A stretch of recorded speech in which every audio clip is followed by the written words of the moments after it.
In this video, we will introduce the Trio QS hot standby and hot swappable base. We'll then look at hardware options, configuration, and diagnostic capabilities. First, we'll introduce the Trio QS and its features, and discuss why it may be a good fit for your projects. The most likely placement of the Trio QS is as the central base station in a point-to-multipoint wireless network. It can interface transparently with most SCADA host software applications, as well as PLCs and RTUs of all types. The Trio QS is an evolution in base station technology for the Trio Q licensed radio family, providing full compatibility with the features and functionality of existing Trio Q radios. The QS chassis supports multiple antenna and power supply options. It offers hot swap capability using standard QR-type remote radios mounted in quick change cradles. Hot standby features help provide maximum system availability. There's a full duplex version for compatibility with legacy systems. QS may be ordered as a fully configured chassis with installed radios or as individual parts for users to configure as required, and it's packaged in a 3-rack unit short-depth 19-inch rack form factor. The Trio QS resolves several problems that affect base stations in general. It reduces the need to carry spares of multiple types of base stations, as well as remote radios. Many base stations are not hot swappable. Antenna configurations are defined at the factory and not easily changed. Limited supply voltage options limit battery life and require external DC to DC converters. Operation in electrical substations creates a challenging, electrically noisy environment. A typical deep chassis causes issues with the installation space required, which can add to the project cost. The configuration typically uses Trio's highly effective token grant channel management system when configured for half-duplex or simplex mode. You can easily replace a QR radio in the field without needing to return the entire QS to the factory for repair. The antenna and filter connections can be reconfigured in the field. No need to return the unit to the factory. The configuration mirroring capability helps you configure and commission quickly and efficiently. You can configure a QS in a legacy full duplex mode for use with older systems. In this mode, it does not provide hot standby capability. The included power supply accepts 10 to 30 volts, or you can install a -48 volt converter. And you can easily move the antenna connectors from the factory configured rear position to the front for flexibility in cable management. The Trio QS hardware chassis is highly flexible, offering 3 variants, types A, B, and E. Let's take a look at each of these. Option A provides maximum performance for 2 frequency systems with a common transmit and receive antenna. A duplexer is typically used with this variant. Either radio A or B may be selected to be online, with the other idle until a changeover event occurs. The transmit ports of both radios are connected to an RF relay, which selects the currently transmitting radio. Received signals are amplified and split through a low-noise amplifier, which routes the signal to the receive-only ports of both radios. In this way, the signal level of the active receiver may be compared against that of the other radio. Type A can also be configured for legacy full duplex capability. Option B provides hot standby functionality where duplicated common antennas and duplexers, or separate transmit and receive antennas, are required. The transmit and receive ports of both radio A and radio B are available on the chassis. This allows great flexibility in the antenna system. Typically, 2 antennas are installed, 1 for each radio. In summary, this variant provides you with separate transmit and receive antenna ports for both radios for maximum flexibility. And the Type E variant will provide you with hot standby functionality in a system that requires only a single antenna. The TNC transmit-receive antenna port on both radios is connected to an RF relay, which selects the currently online radio. Now let's take a more detailed tour of the Trio QS hardware features. In the Type A and Type B QS, both radios operate simultaneously and are constantly receiving radio signals. However, only the communication ports of the online radio are connected to the user equipment. Only the online radio's transmitter is enabled at any time. The QS chassis provides multiple functions depending on the chassis type. This can include amplifying and splitting incoming signals so that both radios receive at the same time. It can automatically switch the antenna using an internal coaxial relay to the online radio. The chassis monitors alarm outputs from both radios and uses this information to manage radio changeovers. For full redundancy, both radios A and B will typically be powered by separate DC supplies. In the left quick change cradle is radio A. Its connectors will be wired through the chassis to connectors below. To its right is radio B in its cradle. At bottom left, we can see blanking plugs where the rear panel antenna connectors can, if desired, be moved. To their right are the USB connectors, which provide the same functionality as the USB connectors on the radios. Below is the DE9 connector for serial ports 1 and 2. This is switched by the chassis to either radio A or B. This connector provides 3 digital inputs and 3 digital outputs. The connector to the right is where you'll attach the independent DC power supplies for both radio A and B. And below these connectors you can see 3 Ethernet ports. There are 2 more key features on the chassis front panel. First is the radio select switch with LEDs to indicate which radio is selected.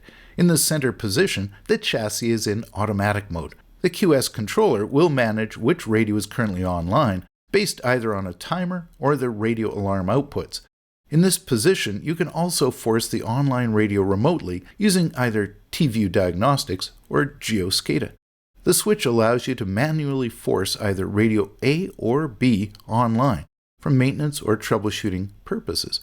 The LED color for each radio shows if it's in the normal auto mode or has been forced locally or remotely. Next are the alarm status LEDs for the 2 radios. Normally these will be green, but if an alarm condition has been detected for either radio, its status LED will turn red. Before we move on, you can see the front chassis grounding lug here. There's also one on the back.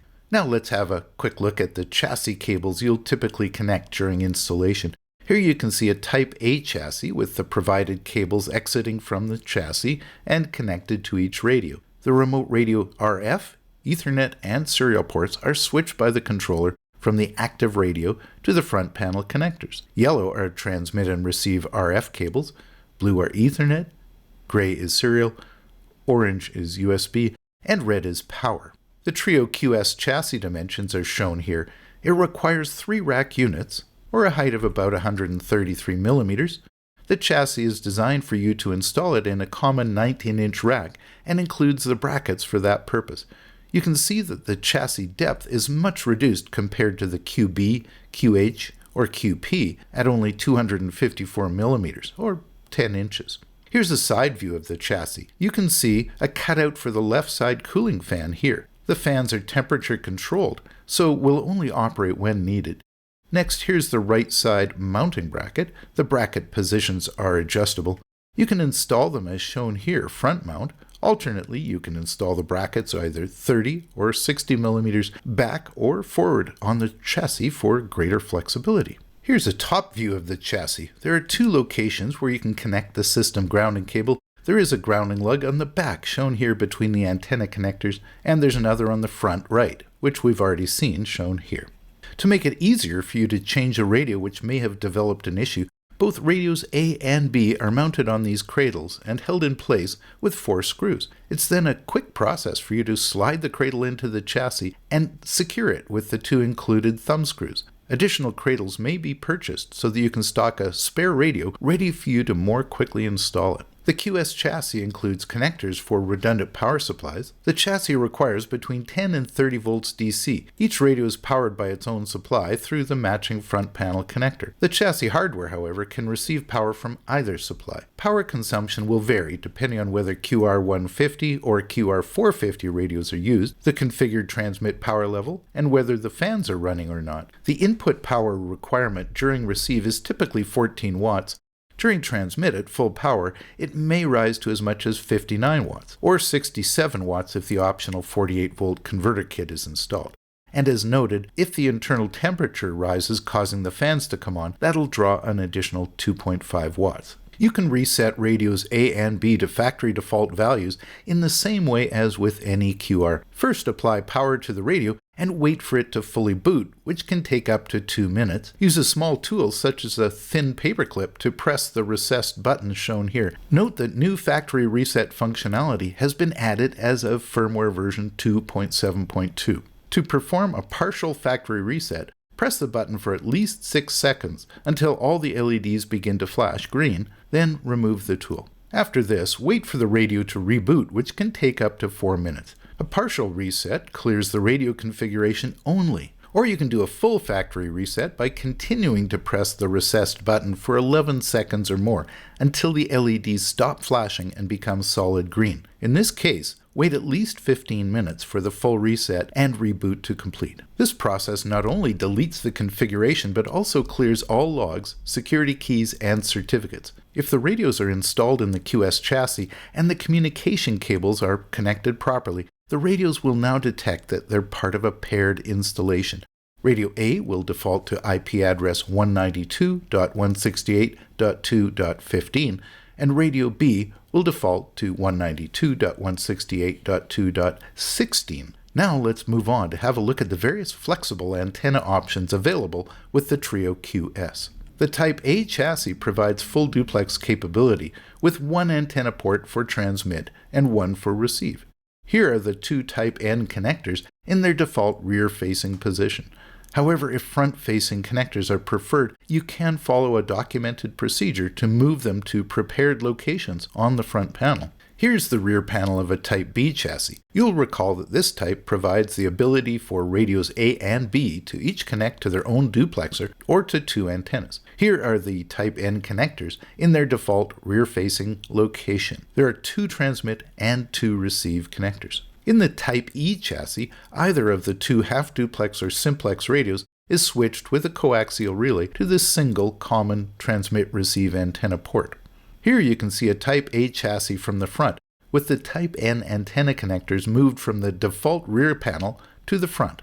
This may provide easier access in some cases. Here you can see a Type B chassis with the four antenna connectors moved to the front panel, and here's a Type E chassis with its single antenna connector moved to the front panel. Now that you have a better understanding of the hardware layout and features of the Trio QS, let's move on to walk through the Quick Start Guide. The Quick Start Guide presumes that you've mounted the QS chassis into a rack. Do not apply DC power to the chassis yet. First, connect the earth ground cable to the front or rear grounding lug. Ensure this cable and the ground point meet regulatory standards.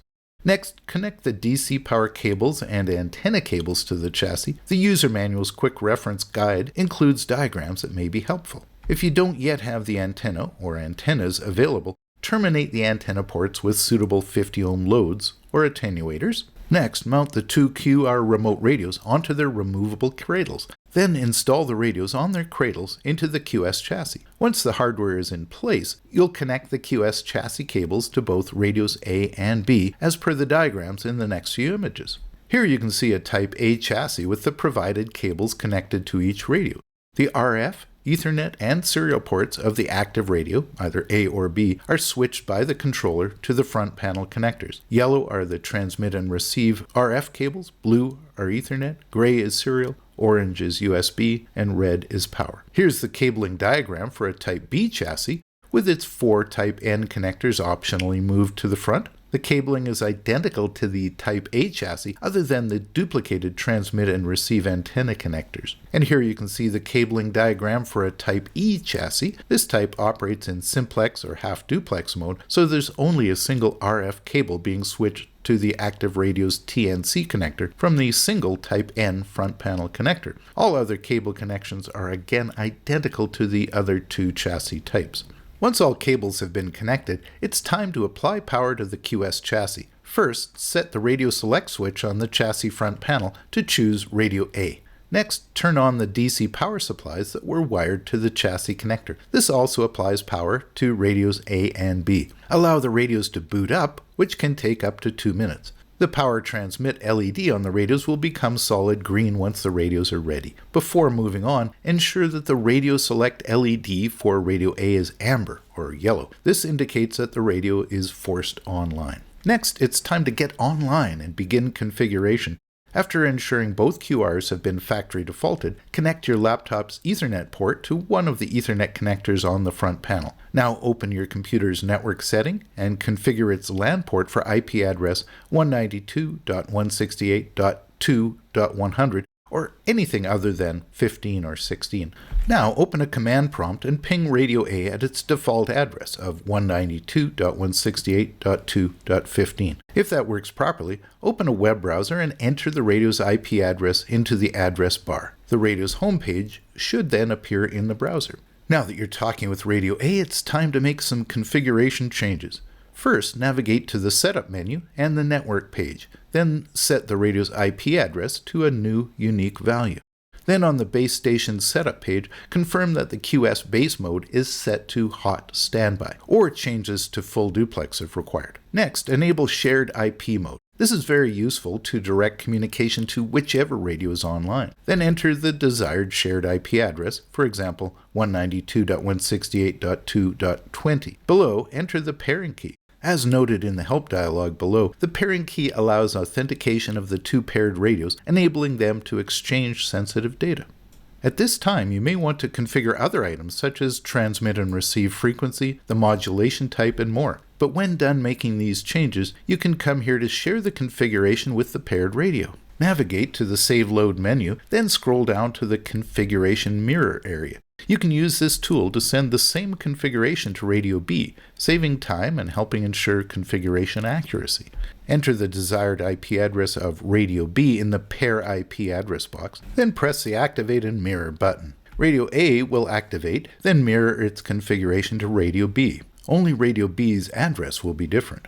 Once both radios have restarted with their new configuration, you'll see that the web browser has automatically updated its address bar to the new IP address of Radio A. Navigate to the monitoring menu of Radio A and select the Summary page. In the State area, the Pair Config State parameter will show a match. Now take a look at the Hot Standby Status page, which is also in the monitoring menu. Verify that all the displayed details appear correct, such as the serial numbers of the radios, their IP addresses, and which radio is currently active. To complete the Quick Start process, use the front panel switch to force Radio B to become the active radio. Wait a few seconds and you'll see that the web browser changes to display the Radio B IP address and then loads that radio's home page. Now, if any further configuration changes are required, carry on to do that. Once done, the mirror configuration button in either radio will share the changes with the other radio. Remember to either use the Activate and Mirror button when done, or manually activate each radio afterwards.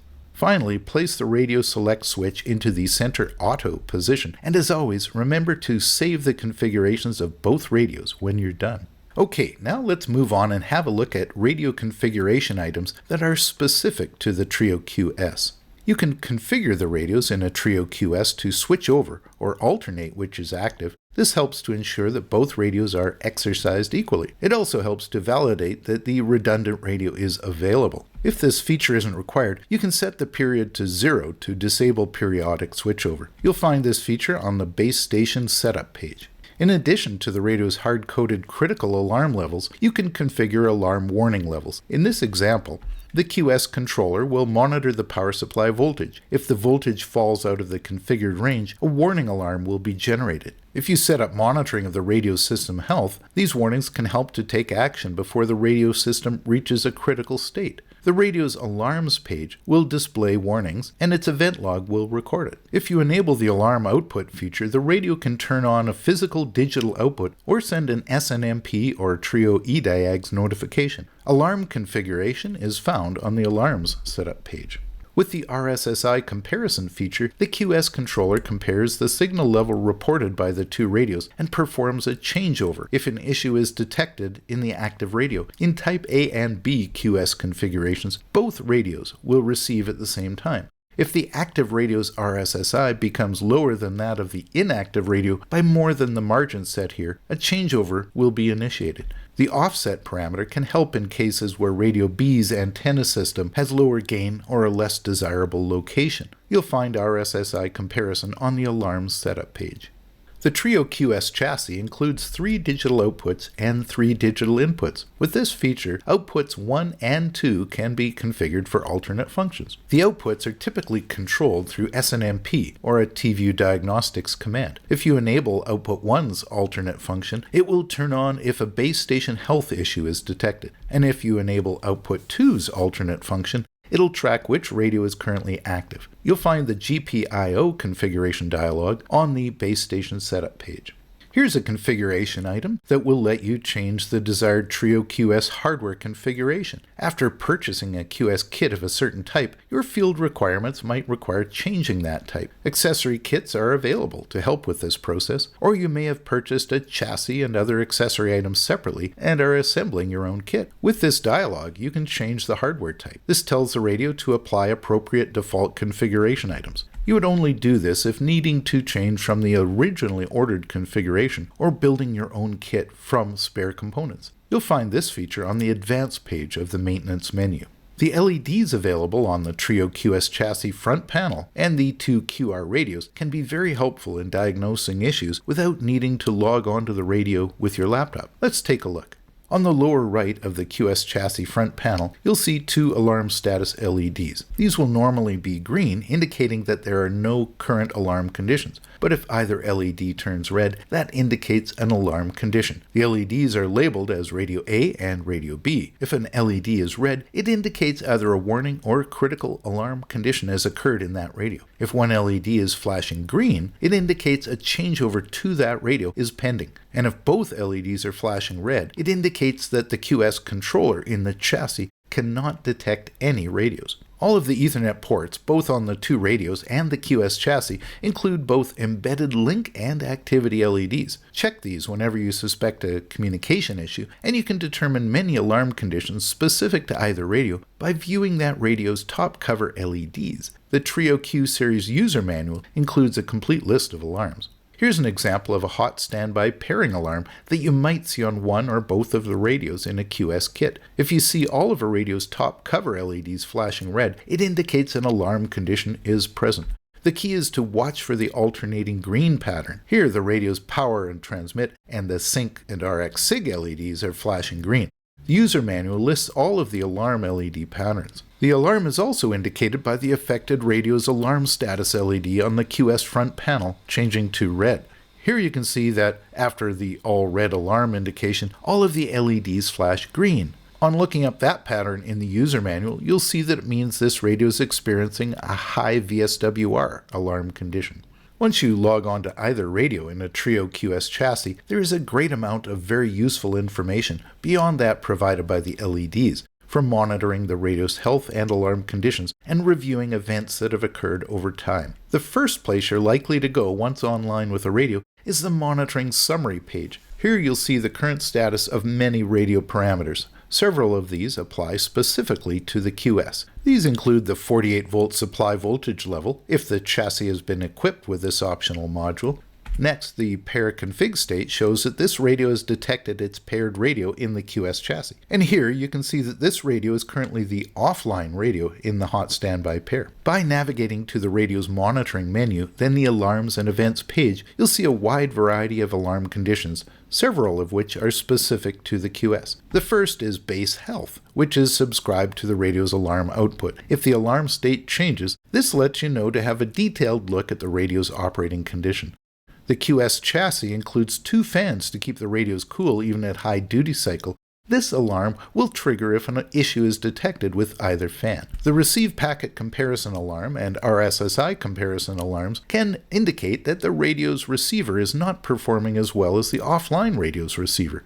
This can trigger a changeover. Remember that the warning levels are configurable. The hot standby pair alarm will occur if this radio is not detecting its paired radio, or if the pairing key is not properly configured and shared. And if you see the QS health alarm, it indicates an issue with the USB link between that radio and the QS base. Scrolling down from the alarms display, you'll see the event log. All configuration changes, logins, synchronization events, and alarms are recorded here, each with a timestamp. In this log, you can see a couple of events that are typical with the QS. First, you can see that the radio powered up in QS mode, and then there's a pair configuration match event where the radio detected that it's part of a properly configured pair. Next is the hot standby status page, specifically for monitoring and control of the hot standby pair. Selection mode shows that control of the chassis has been forced. Pending switchover is illuminated if this radio is about to become active as a result of an alarm condition on the other radio. With the base select buttons, you can set the QS into automatic mode or force a specific radio online.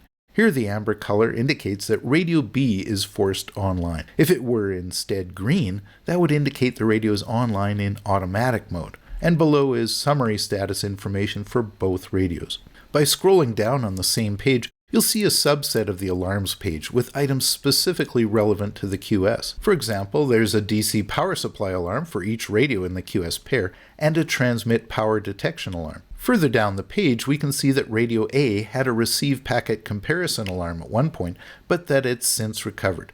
Alarm states can be reset for each radio individually with these buttons. Now, as we approach the end of this video, let's have a look at some miscellaneous related information, including ordering of accessories and general cautionary statements. Here are a few points to keep in mind as you assemble your QS. Recall that the QS Type A and Type B are typically installed with a duplexer, or possibly with two antennas. The receiver can be damaged if the isolation between transmit and receive ports is less than 20 dB. To comply with the IE 62368 standard, your Trio QS needs to be installed in a restricted access location. Damage to the circuitry may occur if a potential difference exists between any of the chassis ground, RS-232 ground, negative power input, or coaxial shield.